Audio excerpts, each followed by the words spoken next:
전능하사 천지를 만드신 하나님 아버지를 내가 믿사오며 그 외아들 우리 주 예수 그리스도를 믿사오니 이는 성령으로 잉태하사 동정녀 마리아에게 낳으시고 본디오 빌라도에게 고난을 받으사 십자가에 못 박혀 죽으시고 장사한 지 4일 만에 죽은 자 가운데서 다시 살아나시며 하늘에 오르사 전능하신 하나님 우편에 앉아 계시다가 저리로서 산 자와 죽은 자를 심판하러 오시리라. 성령을 믿사오며 거룩한 공회와 성도가 서로 교통하는 것과 죄를 사하여 주시는 것과 몸이 다시 사는 것과 영원히 사는 것을 믿사옵나이다. 아멘. 찬송가 138장입니다.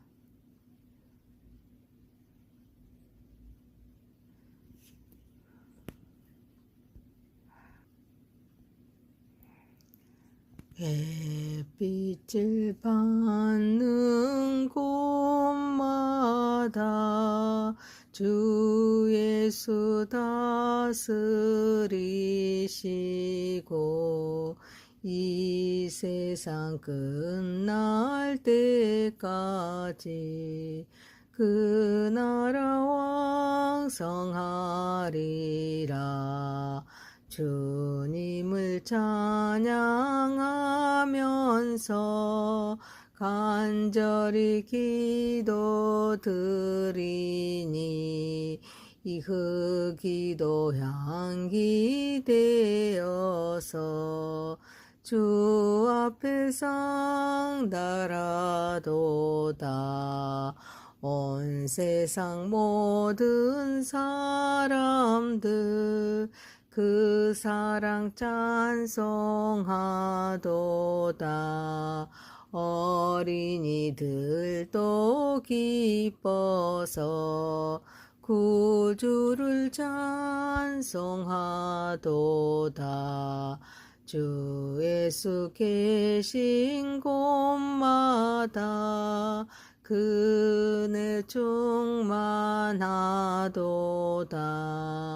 고나고 지친 사람들 주님의 사랑 받도다. 이 세상 모든 만물아 주 앞에 경배하여라. 저 천군 천사 다 함께 주님을 찬송하여라.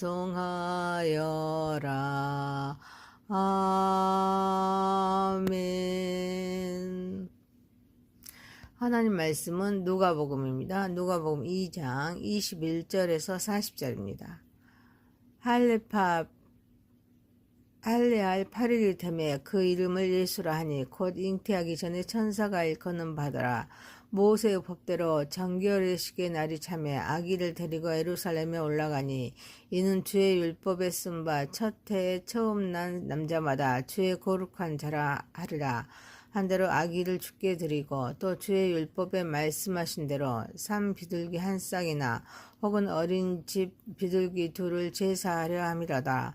예루살렘에 시몬이라 하는 사람이 있으니 이 사람은 의롭고 경건하여 이스라엘의 위로를 기다리는 자라. 성령이 그 위에 계시더라. 그가 주의 그리스도를 보기 전에는 죽지 아니하리라 하는 성령의 지시를 받았더라. 성령의 감동으로 성전에 들어가매 마침 부모가 율법의 갈래대로 행하고자 하여 그 아기 예수를 데리고 오는지라. 시므온이 아기를 안고 하나님을 찬송하여 이르되 주제여 이제는 말씀하신 대로 종을 평안히 놓아 주시는도다. 내 눈이 주의 구원을 보았사오니 이는 만민 앞에 예비하신 것이요 이방을 비추는 빛이요 주의 백성 이스라엘의 영광이니이다 하니 그의 부모가 그에 대한 말들을 놀랍게 여기더라.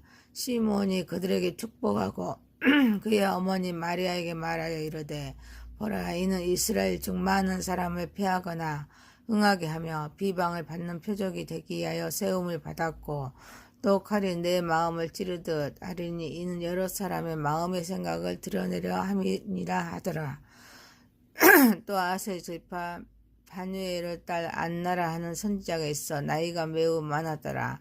그가 결혼한 후 7해 동안 남편과 함께 살다가 가부가 되고 84세가 되었더라. 이 사람이 성전을 떠나지 아니하고 주야로 금식하며 기도함으로 섬기더니 마침 이때에 나와서 하나님께 감사하고 예루살렘의 속량을 바라는 모든 사람에게 그에 대하여 말하니라. 주의 율법을 따라 모든 일을 마치고 갈릴리로 돌아가 본 동네 나사렛에 이르니라.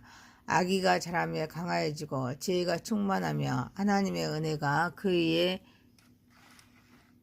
있더라. 아멘. 전능하신 하나님 아버지, 우리의 예배를 받으시옵소서. 예수님의 이름으로 기도하옵나이다. 아멘.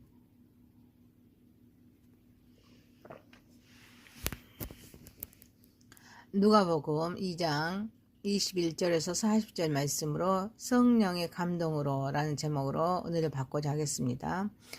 누가복음은 사복음서의 하나입니다. 누가복음은 인자로 오신 예수님에 대한 말씀의 기록입니다. 총 24장으로 구성되어 있습니다. 누가복음은 저자는 누가라는 의사입니다. 누가가 의사 썼습니다.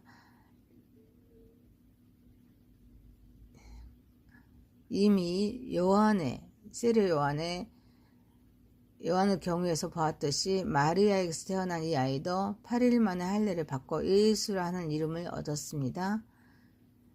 요한과 똑같이 예수도 천사에 의해 잉태가 되고 고지되었습니다. 잉태가 먼저 고지되었습니다. 이름까지 출생 전부터 정해져 있었습니다. 부모는 모세의 법대로 이 아이에게 할례를 했습니다. 정결예식의 날이 참에 아들을 낳은 여인도 아직도 33일을 지내야 선혈이 깨끗하리니 정결하게 되는 기한이 이때 참으로 예수는 8일 만에 할례를 받은 후에 산모인 모친이 정결하게 되는 기한이 33일이 지나서 즉 생후 40일에 예루살렘에 올라갑니다. 부모는 주님의 율례에 쓴 바대로 아기를 주님께 드립니다. 또 주의 율법이 말씀하는 대로 제사를 드립니다. 하나님이신 예수님은 할례도 이미 정결예식도 필요 없는 자입니다. 그 자신이 주심으로 죽게 드리고 여러 가지 제물로 제사하는 일도 필요가 없었습니다.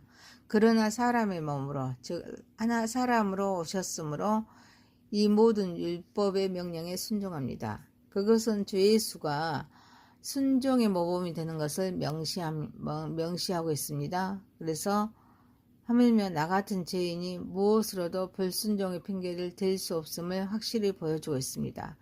그리고 그날 아기 예수는 성전에서 두 사람을 만납니다. 아니 두 사람이 주의 그리스도 아기 예수를 만납니다. 시므온은 의롭고 경건하여 이스라엘의 위로를 기다리는 자요 안나는 성전을 떠나지 아니하고 주야로 기도함으로 섬기는 여인입니다. 둘 다 상당한 고령의 노인들입니다. 정결예식을 하는 중에 제사를 드리는 중에 성전에 오르는 길에 아무도 아기 예수를 눈여겨보지 않았습니다. 누구도 예수를 만나지 않았습니다. 예수께서 나온 자가 없었습니다. 난지 8일 40일 만에 성전에 죽게 바치려 성전에 오르는 모든 마다들을 아마도 예루살렘 사람들은 그저 수많은 그런 순례객 가운데 하나로 또 마주칠 수 있는 평범한 사람으로 의뢰 제물을 드리고 총총히 떠날 사람으로 알았을 것입니다.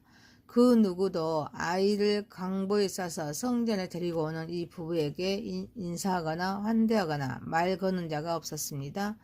유다의 모든 마다들이 첫 해에 처음 난 남자로서 주의 거룩한 자로 죽게 드리는 이 귀한 순간에 예루살렘의 주민들의 무관심에 마주치는 것입니다.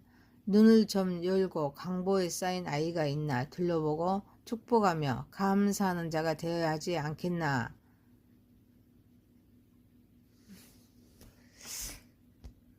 그래서 좀 사람들에게 관심을 가져야 하지 않는가. 그런데 시몬과 안나는 예외적인 반응을 한 예외적인 인물이었습니다. 이들은 기다리는 자였습니다. 무엇을 기다렸습니까? 이스라엘의 1호를, 주의 그리스도를 보기를, 그리고 이스라엘의 속량을 기다렸습니다. 기다렸기 때문에 기다린 자를 알아봤습니다. 물론 성령님께서 그들의 마음을 이끄셨기 때문입니다. 시므온은 성령이 그 위에 계시는 자였습니다. 죽기 전에 꼭 주의 그리스도를 보게 되리라는 성령의 지시를 받았습니다. 그리고 성령의 감동으로 성전에 들어갔습니다. 성령의 감동, 이것은 성령께서 마음을 움직이시는 특별한 사역이었습니다. 성령께서 감동하시며 어떻게 될까? 마음이 뜨거워지고 몰랐던 것을 알게 되고, 특히 하나님의 뜻을 깨닫고 방언을 하고 예언을 하면서 사람들을 사랑하고 섬기고 희생적인 헌신으로 하는 자는 희생적인 그런 헌신을 하는 자로 바뀌게 되겠지. 그러한 간증을 종종 듣지만 여기에 중요한 한 단계가 있다고 생각합니다. 바로 순종입니다. 구원을 계획하신 하나님의 성령이 감동하시며 무조건 자유동적으로 성령에 충만한 성인이 되는 것입니다. 그럴 수도 있을 것입니다. 순종이란 무엇입니까? 그것은 무조건 자동적인 반응과는 다릅니다. 순종은 의지적입니다. 구원을 계획하신 하나님께서 내 마음을 감동하시며 나는 의지적으로 하나님께 순종할 마음을 갖습니다. 그것은 또한 무엇을 의미합니까? 성령께서 감동하셔도 불순종하는 자가 있을 수 있다는 뜻이지 않습니까? 그것은 성령의 감동이 약하거나 무력해서가 아닙니다. 사람의 마음이 안고해서 불순종을 고집하기 때문에 일어나는 일일 것입니다. 그러나 또한 나는 그 순간 순종할 마음을 갖지만 내가 얼마나 불순종을 잘하는지 이미 잘 알고 있습니다. 그리하여 나는 또 그 아비의 믿음의 기도를 순종으로 적용하면서 내가 순종하나이다. 나의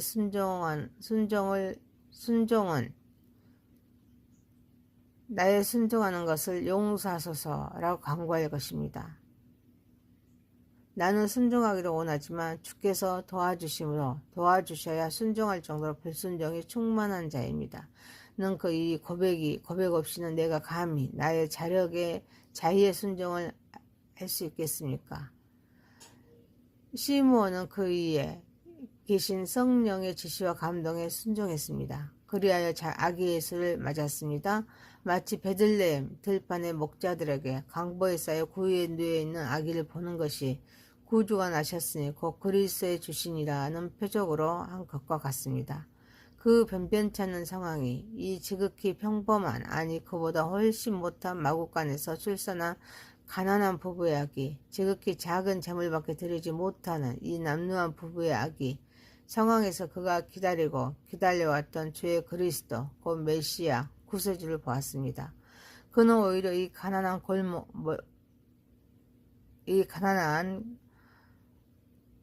몰골에서 구주의 표적을 보았습니다. 그는 분명 역시 성령의 감동으로 이 아기가 비방을 받는 표적이 되기 위하여 싸움을 받았다고 예언합니다. 누가는 안나에게 굳이 성령이 이에 계시더라, 성령의 제시를 받았더니 성령의 감동으로라는 말을 덧붙일 필요가 없었을 것입니다. 이에 시므온에 대하여 그렇게 설명했고, 시므온이 한 것과 똑같은 일을 안나가 했으니 이 두 사람은 그날 그 자리에서 예수를 알고 예수로 인해 위로를 받은 자인 것이 분명합니다. 안나도 성령의 감동으로 그렇게 한 것이 틀림없습니다. 어쩌면 그날 더 많은 사람이 이 가난한 부부가 안고 가는 강보에 쌓인 아기를 주의 그리스도로 보도록 성령이 감동했을지도 모릅니다. 순종한 자는 시므온과 안나뿐일 줄 모릅니다. 이 상상에 관계없이 예수는 하나님 나라를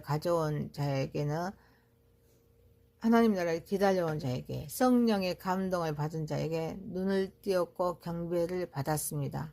내가 하나님의 이로와 죄인들의 성령을 기다리며 성령의 감동에 순종하는 것이 이렇게 중요합니다. 수많은 유대인들이 예수님을 영접하지 않았습니다. 지도자와 학식 있는 자, 권력 있는 자들이 예수님을 배척했습니다. 그러나 가장 힘없고 나약한 두 노인이 예수님을 환영합니다. 그리고 되어질 일을 선포했다는 것은 우리에게 큰 위로와 가르침을 줍니다. 사랑하는 성도 여러분, 우리는 어떤 자리에 서야 할지 여러분의 자신을 살펴보는 저와 여러분이 되시기를 소망합니다. 누가복음 2장 21절에서 40절 말씀이었습니다. 성령의 감동으로라는 제목이었습니다. 기도합니다. 전능하신 하나님 아버지, 살아계신 하나님 아버지, 하나님께서 하시는 일은 참으로 놀랐습니다. 유력한 자, 유능한 자들이 주님의 일을 할 것 같고 주님의 일을 능력 있게 완성할 것 같지만 하나님의 말씀을 읽으면 연약한 사람, 볼품없는 사람, 힘없는 사람들이 오히려 주님께 쓰임받고 사용되어지는 것을 발견합니다. 하나님 아버지, 그들이 주님 앞에 쓰임받았던 것은 단 하나였습니다. 하나님의 약속, 하나님 말씀을 붙들고 신뢰하는 것이었습니다. 오늘 우리도 그런 자리에 서기를 원합니다. 사람들이 보기에 유력한 자, 유능한 자가 아니라 하나님께서 보실 때 성실한 자, 믿음 있는 자가 되게 인도하여 주옵소서. 예수님의 이름으로 기도하옵나이다. 아멘. 하늘에 계신 우리 아버지여, 이름이 거룩히 여김을 받으시오며 나라에 임하옵시며 뜻이 하늘에서 이룬 것 같이 땅에서도 이루어지이다. 오늘날 우리에게 일용할 양식을 주옵시고 우리가 우리에게 죄 지은 자를 사하여 준 것 같이 우리의 죄를 사하여 주옵시고 우리를 시험에 들게 하지 마옵시고 다만 악에서 구하옵소서. 대개 나라와 권세와 영광이 아버지께 영원히 싸움나이다. 아멘. 전능하사 천지를 만드신 하나님 아버지를 내가 믿사오며 그 외아들 우리 주 예수 그리스도를 믿사오니 이는 성령으로 잉태하사 동정녀 마리아에게 낳으시고 본디오 빌라도에게 고난을 받으사 십자가에 못 박혀 죽으시고 장사한 지 사흘 만에 죽은 자 가운데서 다시 살아나시며 하늘에 오르사 전능하신 하나님 우편에 앉아 계시다가 저리로서 산 자와 죽은 자를 심판하러 오시리라. 성령을 믿사오며 거룩한 공회와 성도가 서로 교통하는 것과 죄를 사하여 주시는 것과 몸이 다시 사는 것과 영원히 사는 것을 믿사옵나이다. 아멘. 찬송가 138장입니다.